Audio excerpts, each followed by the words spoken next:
കൊല്ലത്ത് പ്ലാസ്റ്റിക് ഉരുക്കി എണ്ണപ്പലഹാരമുണ്ടാക്കിയ സംഭവത്തിൽ നടപടി ഇതുവരെ ഉണ്ടായിട്ടില്ല.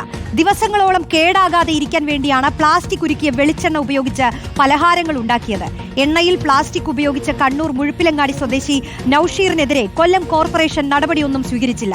കേസ് ഫുഡ് സേഫ്റ്റിക്ക് കൈമാറിയെന്നാണ് കോർപ്പറേഷൻ പറയുന്നത്. എന്നാൽ തെളിവില്ലെന്ന് പറഞ്ഞ് ആ കേസ് മാഞ്ഞുപോയ അവസ്ഥയിലാണ്. ദിലീപ് ദേവസി തന്നെ നൽകും വിശദാംശങ്ങൾ.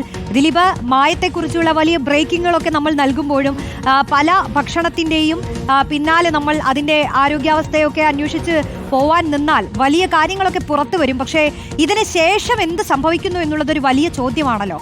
നടപടികളൊന്നും ഉണ്ടാവുന്നില്ല എന്നുള്ളത് മനസ്സിലാക്കേണ്ടി വരികയാണ് അല്ലേ? തീർച്ചയായിട്ടും റോഷ്നി, ഈ കാര്യത്തിൽ നടപടി ഉണ്ടായാൽ മാത്രമേ നാളെ ഇത് ആവർത്തിക്കാതിരിക്കുകയുള്ളൂ. പക്ഷേ കൊല്ലം റെയിൽവേ സ്റ്റേഷനിലേക്ക് ഈ പഴംപൊരി ഉണ്ടാക്കിക്കൊണ്ട് അങ്ങനെ എണ്ണപ്പലഹാരങ്ങൾ ഉണ്ടാക്കിക്കൊണ്ട് പോകുന്ന ഒരു കടയിൽ ഈ പ്ലാസ്റ്റിക് കുരുക്കിക്കൊണ്ട് പലഹാരങ്ങൾ ഉണ്ടാക്കുന്നത് നാട്ടുകാരുടെ ശ്രദ്ധയിൽപ്പെടുകയും തുടർന്ന് അത് പിടികൂടുകയും ചെയ്തു. ആ എണ്ണ നമ്മൾക്ക് ആ ദൃശ്യങ്ങളിലടക്കം കാണാമായിരുന്നു.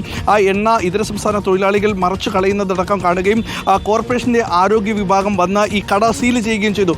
പക്ഷേ ഇതുവരെയും കൃത്യമായ നടപടികൾ സ്വീകരിച്ചിട്ടില്ല. നമ്മൾ കോർപ്പറേഷനോട് ചോദിച്ചപ്പോൾ ഇത് ഫുഡ് സേഫ്റ്റി വിഭാഗത്തിന് കൈമാറി എന്ന് പറയുന്നുണ്ട്. ഫുഡ് സേഫ്റ്റി വിഭാഗം പറയുന്നത് അതിന് ഞങ്ങൾ എത്തുമ്പോഴേക്കും കൃത്യമായ തെളിവുകളില്ല, അതായത് പ്ലാസ്റ്റിക് ഉരുക്കിയ എണ്ണ ലഭിച്ചിട്ടില്ല എന്നുള്ള കാര്യങ്ങളാണ് പറയുന്നത്. നമ്മൾ അന്ന് തന്നെ ഈ സംഭവ സ്ഥലത്തെത്തുകയും ആ സ്ഥലത്ത് നിന്ന് നമ്മൾ കണ്ടത് ഈ പ്ലാസ്റ്റിക് ഉരുക്കിയ എണ്ണയിൽ പഴംപൊരി അതുപോലെ മറ്റ് ഉഴുന്നുവട സാധനങ്ങൾ എണ്ണപ്പലഹാരങ്ങൾ ഉണ്ടാക്കി കഴിഞ്ഞാൽ അത് ഇത് ഏത് സമയത്തും അതിനൊരു മുരുമുരിപ്പുണ്ടാകുകയും അത് ആ മുരുമുരിപ്പോട് കൂടെ നിൽക്കുകയും ചെയ്യുന്നു എന്നുള്ളത് കൊണ്ടാണ് പ്ലാസ്റ്റിക്കിൻ്റെ കണ്ടന്റ് അതിൽ ഒഴുകി ഒട്ടുന്നത്.